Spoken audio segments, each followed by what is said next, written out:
Hey, salut la gang, mon nom est Gélin. Aujourd'hui, dans notre capsule Crypto J, c'est la suite de la précédente. Donc, on est dans nos moyennes mobiles, partie 2. On va aller juste un petit peu plus loin que ça.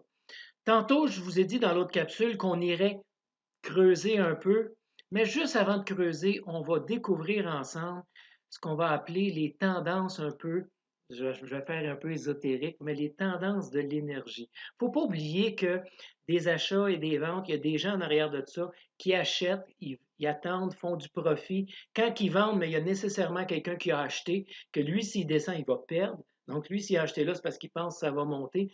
Donc, c'est tout dans le volume de transactions que ça se passe. Et pourquoi on se fie beaucoup à l'analyse technique? C'est parce que c'est mathématique. C'est des tendances, c'est des mouvements. C'est toujours le lien entre le nombre d'acheteurs et le nombre de vendeurs. On regarde par exemple rapidement ici, il y a beaucoup de gens qui avaient accumulé ici, là. On voit là qu'ils ont acheté, mais il y en a qui vendaient aussi. Ils achetaient, ils vendaient, ils achetaient, ils vendaient, ils faisaient des petits profits parce que ça ne bougeait pas beaucoup. À un moment donné, ça a parti. Oups! Là, il y a des gens qui ont dit, oups, moi j'encaisse mon profit. Fait qu'ils ont commencé à vouloir vendre. Mais il y en a des gens qui ont dit, hey, il n'a pas fini de monter. Moi, j'y crois, je vais en racheter. Donc, ceux qui voulaient encaisser le profit, ils vendaient. Et ceux qui croyaient qu'il était pour monter encore plus haut, ils achetaient. Donc, il s'est créé comme un équilibre. On voit ici entre acheteurs et vendeurs, il s'est créé un équilibre. Et à un moment donné, ici, là, on était dans spéculation. Il monte-tu, il descend, il monte-tu, il descend. Je prends-tu encore mes profits, j'achète, je prends juste un petit peu de profit. Donc, on le voit. Puis à un moment donné, pouf, il est reparti. Encore ici, une autre prise de profit. Donc, on voit que c'est vraiment des cycles toujours. On en a des majeurs comme ici. Donc, ici, on a des gens là, que ça avait monté, ils avaient probablement acheté en bas ici, puis eux autres qui ont dit, moi, je prends mes profits. Donc, puis là, mais il y en a beaucoup qui vendaient ici. Donc, il y a des gens qui achetaient parce qu'eux, ils pensaient que c'était pour monter. Et ça a fait un marché à la baisse. Ça a fait baisser le stock. Puis il y a des gens qui ont acheté ici, qui revendaient. Ils achetaient, ils revendaient. Ils achetaient, ils revendaient.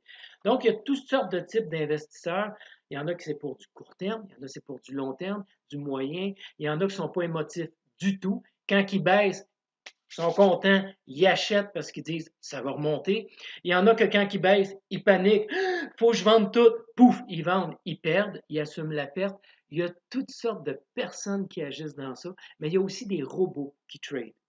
J'en ai parlé un petit peu. Tu sais, on a un programme Usitech qu'on peut faire des sous, 1% de rendement. C'est principalement des robots qui font ça. Ils trade, puis ils en font de l'argent comme de l'eau, puis ils nous en retournent une partie. Vous pouvez aller voir la capsule là-dessus qu'on a fait précédemment.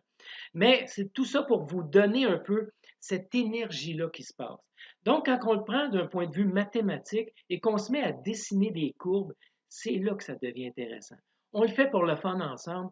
On va enlever nos chandelles pour l'instant et on va garder uniquement nos croisements. Ce qu'on va faire ensemble, puis on va le faire live comme ça, puis on va voir ce que ça donne. On va tester un peu des lignes, voir qu'est-ce que ça donne. Donc ici, par exemple, je vois que j'ai une ligne, puis vraiment quand ça a commencé à monter, là, on est à peu près ici. Donc la petite jaune qui est passée au-dessus de la petite orange, là, c'est à peu près ici. On ira le voir en plus en détail, on va faire un zoom. Et si je m'en viens en haut ici, quand elle décide de descendre, là, puis de la croiser par en bas, c'est à peu près ici. On va tasser ça, puis on va zoomer un peu pour aller placer notre ligne comme il faut. Puis encore une fois, ce n'est pas une science exacte. Quand ça dit à peu près, là, on est à peu près correct. Plus on en fait, plus on se raffine, puis plus on a du fun avec ça. Bon, supposons qu'on essaie cette ligne-là ici. Là, on voit que quand elle a décidé de monter puis qu'elle a décidé d'arrêter de monter, ça donne à peu près une pente comme ça. On va aller tester ça pour le fun pour voir qu'est-ce que ça dit un peu plus loin dans le futur. Là, j'arrive ici. Oh, qu'est-ce que je vois? On va zoomer là-dessus. Quand ma ligne ici, elle descend pour indiquer encore un fort mouvement baissier, et quand elle commence à monter, on a la même tangente, la même ligne. Ça, c'est un indicateur qui vient me dire c'est pas mal son mouvement d'énergie à ce stock-là. Je sais que ça fait ésotérique. Quand je dis énergie, voyez moyenne mathématique, algorithme, voyez ce que vous voulez, là. OK? J'aime ça dire énergie, c'est le fun, ça explique mieux ce qui se passe.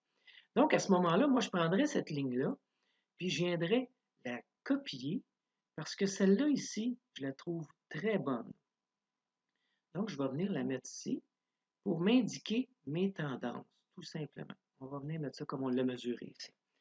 Donc, théoriquement, la prochaine fois qu'on va avoir la jaune qui croise la petite brune ici, donc la 8 qui croise la 24, théoriquement, on devrait peut-être avoir le même genre de ligne. On va voir. Donc, on garde encore juste ça ici. On est toujours sur le long terme. Et là, on va essayer de voir un peu sa tendance. Qu'est-ce qui se passe avec ce stock-là?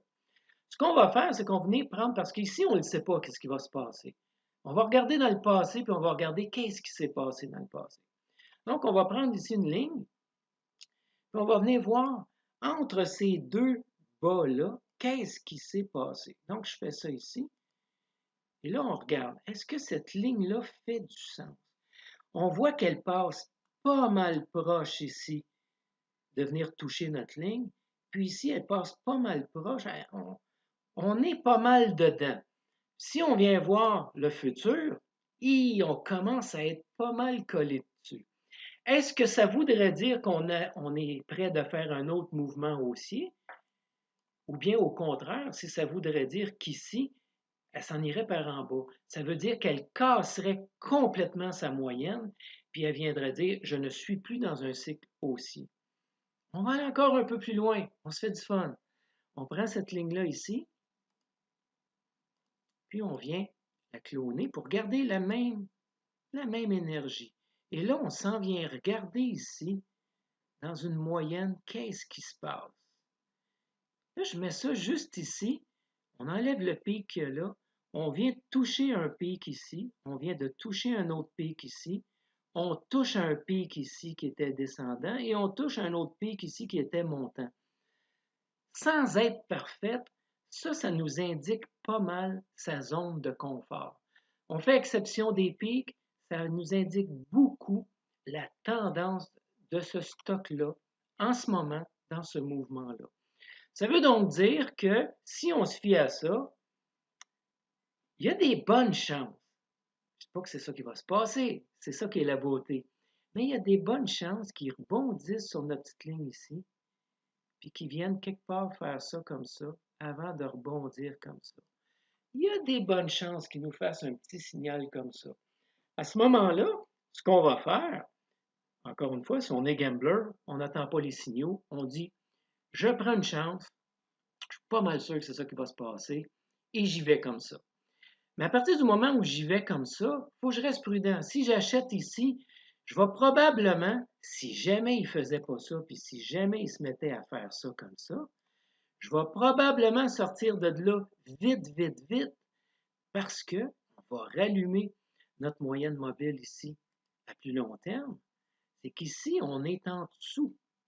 On vient de passer en dessous de la grosse blanche et si ça se confirme, on s'en va dans un mouvement carrément à la baisse, si ça se confirme.